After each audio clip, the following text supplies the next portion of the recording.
여러분 안녕하십니까? 백만개미 한세구입니다. 4월 19일 화요일 시장 정리하겠습니다.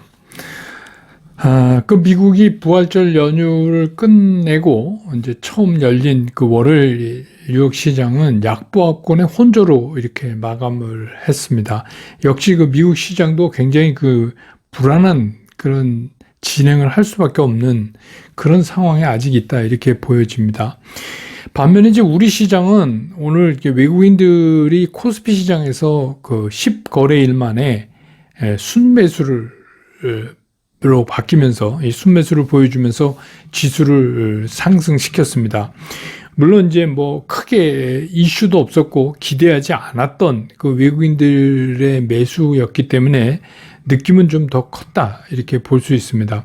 코스피 시장은 출발부터 0.5%가 넘게 해서 2707포인트가 넘었으면서 아예 출발을 했고 뭐 위아래로 뭐 자그마한 부침은 있었지만 지수가 2710 이상을 계속해서 유지해 가면서 하루 종일 그렇게 움직였습니다. 그 장 시작과 함께 그 외국인들은 아주 그 처음부터 작심한 듯이 순매수 쪽에 서 있었어요. 그래서 잠시 그 눈치를 좀 보던 우리 기관들도 제일 처음에 연기금이 따라붙었고, 그 다음에 이제 금융투자가 순매수 위로 이렇게 방향을 바뀌면서 그 시장이 진행됐습니다. 그래서 외국인들은 순매수 수준을 1000억 수준 밑에서 지속적으로 유지시켜가고 늘리진 않았어요. 그러다가 이제 종가 무렵에 한 1000억 가까이 그 동시호가에서 매도를 하면서 결국 이제 토탈로는 순매도로 정리가 되는 그런 모습을 오늘 보였습니다. 그래서 이제 개인들은 계속해서 오후가 되면서도 기관은 계속해서 사 올렸거든요. 거기다 대고 개인들은 이제 파는 그런 모습을 오늘 하루 종일 보였습니다. 그래서 오늘 코스피 지수는 코스피 시장은 외국인들은 마감으로 토탈로 따져보면 27억을 순매도했고 이게 마지막 종가 무렵에 물건을 내놨습니다. 그 다음에 이제 그 기관들은 3,605억을 순매수했고 그 다음에 개인들은 3,415억을 순매도하는 그런 모습을 보였어요. 그래서 오늘 이제 마지막 그 종가는 2,718.89포인트. 그러니까 어제보다 0.95% 거의 1% 가까이 상승하면서 코스피 시장은 마감을 했습니다.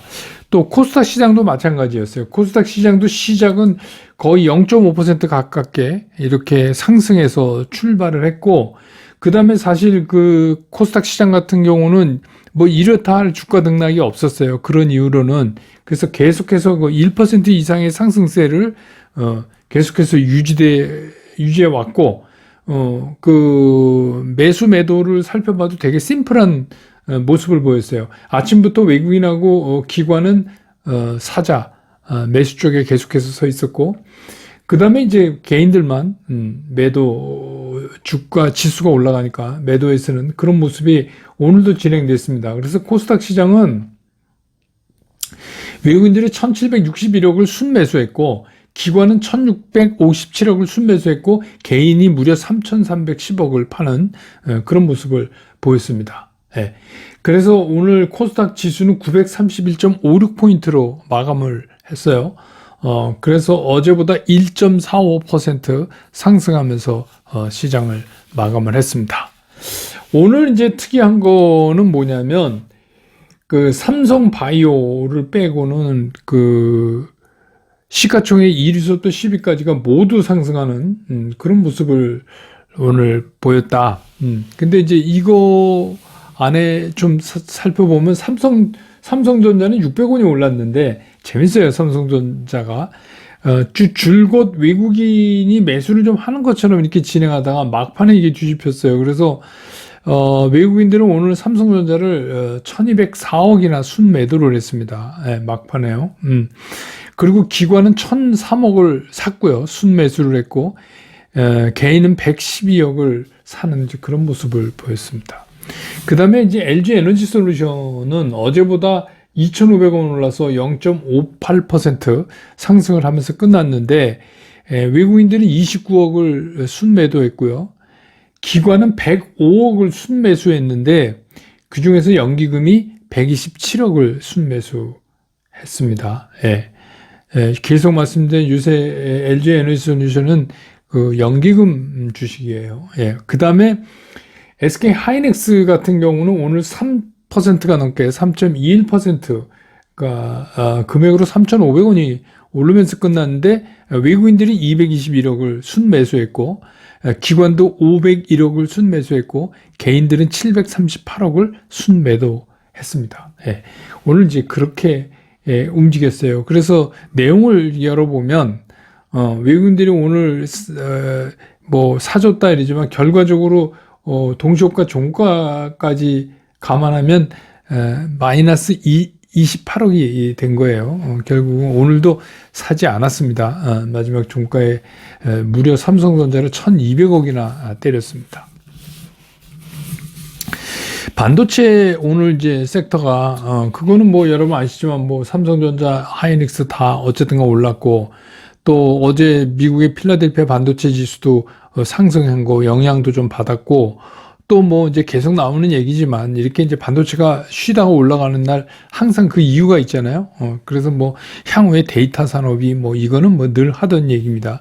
그 다음에 이제 구체적으로는 1분기 실적이 좀 좋다. 특히 이제 그 반도체 장비 관련 쪽에 그래서 오늘 이제 그런 것들도 많이 움직이는 그런 모습을 보여줬고 또 한 가지 섹터는 조선입니다. 조선 기자재, 뭐 그런 것들이 오늘 좀 강세를 보였는데 이거는 이제 계속 제가 말씀드려 온 거잖아요. 지금 세계에서 가장 골칫덩이인 게 뭡니까? 에너지인데 그 중에 하나가 이제 그 LNG 이게 이제 유럽으로 공급되는 러시아의 가스가 이제 문제가 생기니까 미국에서 계속 제재가 하고 뭐 이러니까 아주 완벽하게 뭐 러시아에서 들어오는 거를 유럽이 다 차단한 건 아니지만 그래서 이제 이게 중동 카타르발 그 LNG 수주가 이제 본격화 됐다. LNG 운반선 수주가 그래서 이제 조선 쪽이 그래서 한 증권사 리포트에 의하면 증권사 견해에 의하면 우리나라 조선 3사가 지금 이제 카타르에서 수주하려고 하는 16척을 수주받을 가능성이 굉장히 높다. 뭐 이런 얘기가 이제 오늘 나오면서 그쪽이 또 움직였어요. 그 다음에 이제 뭐, 계속 이거 언제 끝날지 모르겠는 사료, 대두, 오늘 또 대두, 옥수수, 뭐 이런 것들이요. 근데 이제 지금 이게 곡물 가격이 이게 금방 끝날 일이 아닌 것 같아요. 그래서 이제 세계 4대 곡창 지역을 얘기하면 지금 이제 문제가 있는 러시아, 우크라이나 그쪽하고 그다음에 이제 북미 대륙하고 또 아르헨티나, 브라질을 이제 남미가 있고 그다음에 이제 중국이 있어요. 그런데 이 4대 곡창 지역이 다 지금 굉장히 위험 신호가 보여주고 있어요. 러시아, 우크라이나는 뭐 아시니까 말할 필요도 없고 미국은 또 날씨가 안 도와줘요. 가뭄이나 뭐 이런 것 때문에 날씨가 안 도와줘요.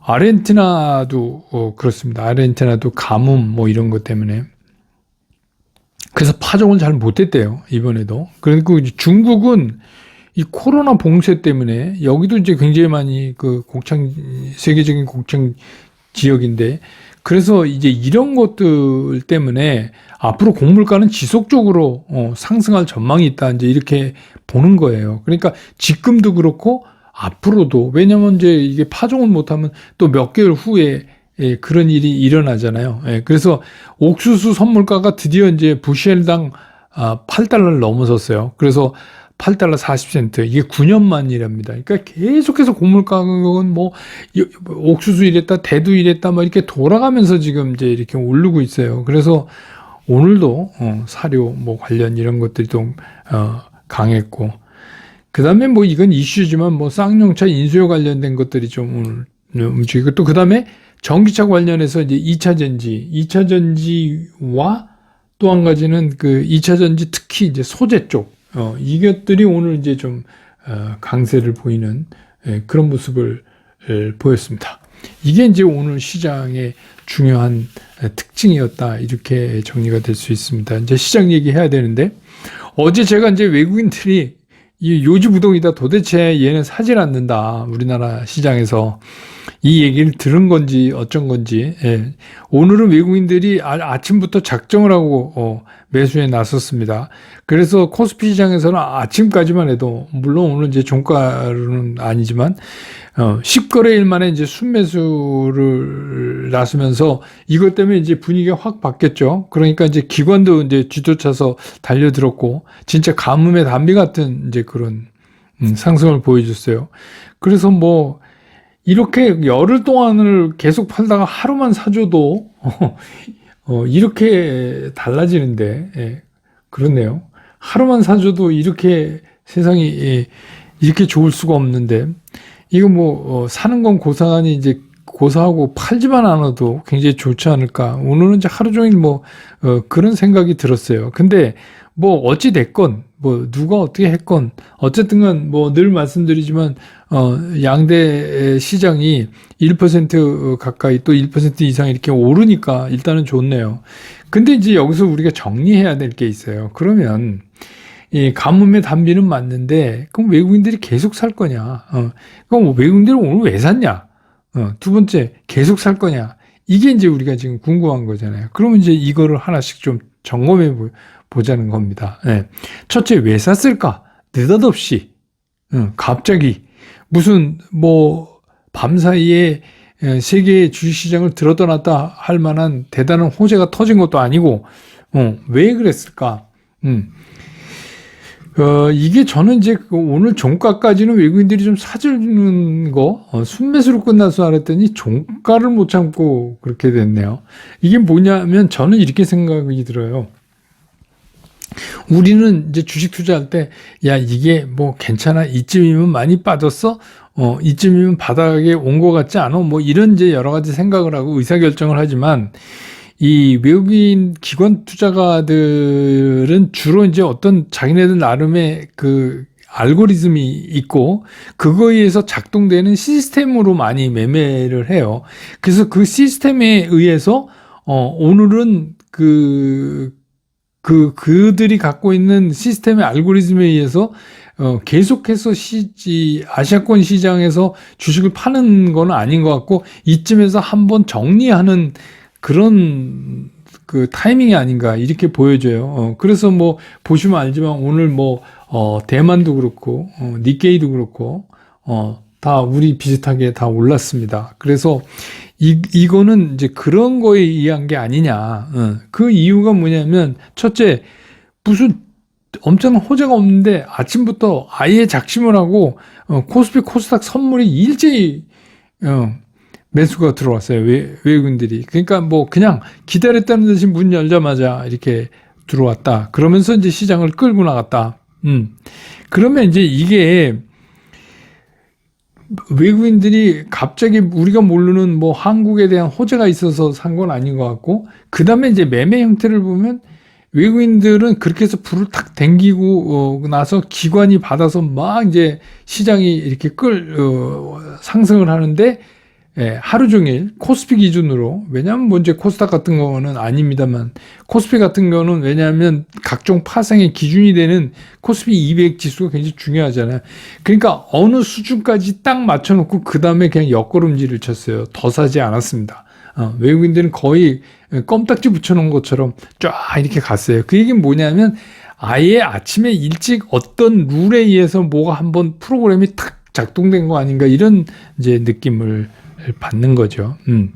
그리고 그동안에 하락이 깊었던 대형주 위주로 주로 나왔다. 그 얘기는 뭐냐면 지수에 대한 어떤 컨트롤이나 지수상에서의 어떤 문제가 있다. 그래서 이론적으로 지금 한국 시장이나 아시아권 시장이 추가적인 깊은 하락보다는 잘 올라가지 못하는 거니까 이쯤에서 한번 정리 시점, 쉽게 얘기하면 뭐 쇼커버링 할 거나 하고 뭐 이렇게 된 걸로 인식하는 게 맞지 않느냐 하는 게 이제 제 개인적인 생각이에요. 근데 오늘 뭐 저는 종가 를 보기 전까지는 몰랐는데 종가 보니까 종가에서 확연히 그런 생각이 더 드네요. 그래서 일종의 그렇게 정리한 거 아니냐. 그럼 이제 우리가 이제 두 번째, 그럼 추가적으로 얘네들이 더 사줄 수 있냐? 우리 주식을. 근데 이제 제가 말씀드렸지만 추가적으로 외국인들이 우리 주식을 사려면 어떻게 돼야 돼요? 한국 주식이 매력적으로 보여야 돼요. 한국 주식이 매력적으로 보인다는 얘기는 뭐예요? 한국 주식을 사면 돈을 먹을 것 같아야지 산다는 거죠. 그럼 그렇게 갑자기 요새 며칠 사이에 상황이 바뀌었나 한번 따져보자 이거예요. 첫 번째, 그 유연탄 가격, 철근 시멘트 이쪽에서 업체들이 모여가지고, 얘기한대잖아요. 이제 못하겠다, 우리, 건설, 이런 쪽에. 왜냐면 이게, 시멘트 값도 올려도 올라봤자 이게 쫓아가지는 못하니까요. 유연탄 가격이 다시 또 톤당 300불 이상으로 다시 돌아갔어요. 그러니까 원자재, 에너지, 이 곡물 이걸 제가 말씀드렸잖아요. 이거는 그냥 일시적으로 하루 이틀 이렇게 안정 추세로 꺾였다고 되는 일이 아니라는 거예요. 이게 다시 돌아가고 이거를 한참 할 거라는 거예요. 그럼 말씀드렸지만, 유연탄 호주는 홍수 때문에, 트랜스포테이션 문제가 있다며요. 그러니까 이거는 계속 이게 해결이 안 돼. 그런데다 어제 그 미국 천연가스 가격이 13년 만에 최고로 올랐어요. 하루 10% 가격이 오른 것 같아요. 제가 아침에 새벽에 체크한 기업으로는. 그리고 이제 미국의 금리 계속 오르면 잘못하면 이제 미국하고 한국하고 금리 역전 현상이 일어나요. 이거는 가능성이 있는 거잖아요. 금리 역전 현상이 일어날 가능성이 있다. 거기다가 이제 4월에 이 배당금 지급하는 게 몰려 있잖아요. 우리나라 이제 10일 결산법인에다가 이 많은 데다가 이제 4월에 몰려 있는데, 그러면 이제 외국인들이 이 배당을 받으면 어떻게 해요? 송금을 해요. 이게 가지고 있는 게 아닙니다. 송금을 해요. 그러면 어떻게 해요? 우리로 보면 이게 순자본 유출이 되죠. 그리고 거기에 따라서 어떻게 해요? 환율이 불안해져요. 근데 이제 오늘도 원달러 환율 보니까 2원 50전 또 올랐어요. 주가가 올랐는데 이제 환율이 또 올랐어요. 그러니까 이 얘기 무슨 얘기냐? 오늘 처음에 분위기 잡고 북치고 장구치고 외국인이 먼저 했고, 그 장단에 기관 투자가 쫓아 들어왔고, 그리고 외국인들은 종가에 팼고, 그런 것 같아요. 그런데, 어쨌거나, 지수가 올라서 우린 좋아요. 우린 좋은데, 우리가 지금까지 말씀드린 이런 상황을 되짚어보면, 우리 시장의 상황이 하나도 변한 게 없다는 거예요. 하나도 매력적으로, 아무리 좋게 생각할래도 매력적인 게 없다. 그래서 결론은 뭐냐. 외국인들이 추격 매수를 내일도 모레도 해주기가 그렇게 쉽지가 않다. 이거는 어떻게 보면 제가 말씀드린 걔네 투자 알고리즘에 의한 무슨 어떤 시스템 매매에서 한 번에 시장 정리를 하는 그런 상태가 아닌가. 근데 이나마도, 이거 얼마나 반가워요. 반가운 게 사실이죠. 예, 어쨌든 간 주가가 오르니까. 그래도, 계속해서 외국인이 앞으로도 사줄 거다. 이렇게는 아직, 신뢰할 수 없다. 다만 이제 그동안 계속 목을 졸라왔잖아요. 매일 빠지니까. 그랬는데 일단 숨통을 좀 틔워주게 해서 그나마 다행이다. 이렇게 생각이 들어요. 그런데 이제 오늘 우리가 시장에서 얻은 게 뭐냐. 이게 찬찬히 살펴보니까 상황이 바뀌지 않는다면, 갑자기 오늘 밤에 무슨 세계적인 호재가 나오지 않는다면 패턴이 있어요. 얘네들 패턴을 보면 2700이 무너지면 2700이 무너지면 사요. 그런데 2750이 되면 안 사요. 거기서부터는. 지금 이게 계속 반복되고 있어요. 외국인들이. 그러니까 그 얘기는 뭐냐면 고 지수를 왜 중요하게 생각하냐. 우리는 이제 개별 쪽에 지금 신경이 많이 가 있어요. 근데 이제 외국인들은 그렇게 할 수가 없죠. 물론 개별도 하지만 전체적으로 이제 파생이나 다른 상품이랑 같이 상품 믹스를 하니까 이제 그런 기준을 지금 잡고 있다는 거를 우리가 오늘 알았다는 것만 해도 굉장히 좋은 거죠. 근데 여기서 이제 또 한 가지, 포트폴리오를 잘 구성하신 분들 있잖아요. 그런 분들은 사실 지금 그렇게 생각같이 힘들지 않아요. 그러니까 이제 그 얘기는 무슨 얘기냐면, 이게 최근에 막 이렇게 돌아가면서 오르잖아요. 돌아가면서 올라요. 제가 범 내려온다에도 보면 뭐 대형주도 있고 중형주도 있고 조그만 주식도 있고 막 이렇게 섞여 있어요. 그 오늘 시장만 봐더라도 오늘 뭐 또 더럭같이 많이 오른 애들도 있고 뭐 그렇잖아요. 그러니까 그 얘기는 무슨 얘기냐면 포트폴리오를 대형주로 짜가지고 계신 분들은 조금 답답할 거예요. 근데 기다리면 차례가 온다는 거예요. 기다리면 차례가 와. 이게 돌아가면서. 왜 그러냐면 지수에 영향을 많이 주고 있잖아요, 대형주가. 그래서 지금 지수도 멈춰 있고 대형주도 멈춰 있는 거예요. 요게 풀릴 때는 오히려 지금 막 이렇게 각계격파식으로 움직이는 중소형주가 또 못 가요. 시장은 항상 그래요. 그런데 항상 이게 대형주 안 돼? 그러면 지금 대형주 팔아갖고 중소형주가 이렇게 맨날 뒤따라다니면 맨날 당하는 거예요. 근데 포트폴리오를 그렇게 섞어서 구성해 놓고 있으면 결국은 요 차례가 온다. 그럼 차례 올 때 하는 거죠. 왜 그러냐면 지금은 그 수급에서 수요가 지극히 제한적이기 때문에 전체를 다 끌고 시장이 움직일 수가 없어요. 시장이 움직일 수가 없습니다. 그래서 지금은 그런 움직임을 계속 갈 수밖에 없고, 그래서 그렇게 잘 분리 구성, 성격적으로 다른 분리 구성을 한 포트폴리오를 갖고 계시다면 이건 조금 기다려 볼 만한 장이다. 이런 생각이 드는 거예요. 오늘 우리가 시장에서 느끼야 하는 거는 이런 거 아닌가, 이렇게 생각이 듭니다. 그래서 뭐 어떤 분은 맨날 기다려라, 저보고 비관론자를, 전 비관론자는 아닙니다. 근데 비관론자라고 그러는데 하도 우리 힘들게 하는 게 오래돼서. 근데 시장이 뭐 맨날 그렇게 말씀드릴 수밖에 없는 상황이니까 어쩔 수가 없네요. 저도 이제 답답하긴 하지만 그래도 오늘 이제 그 외국인들의 패턴도 알았고 그 다음에 장에서의 움직이는 순환도 알았고, 그러니까 조금 그냥 막연한 것보다는 조금씩 나아지는 거 아닌가. 어차피 다음 달 FOMC 회의 때까지는 이런 상태로, 쫓아갈 수밖에 없지 않느냐, 이런 생각이 듭니다. 오늘 시황은 이렇게 정리하고 내일 또 시장 끝난 다음에 여러분 곁으로 돌아오겠습니다. 여러분 고맙습니다.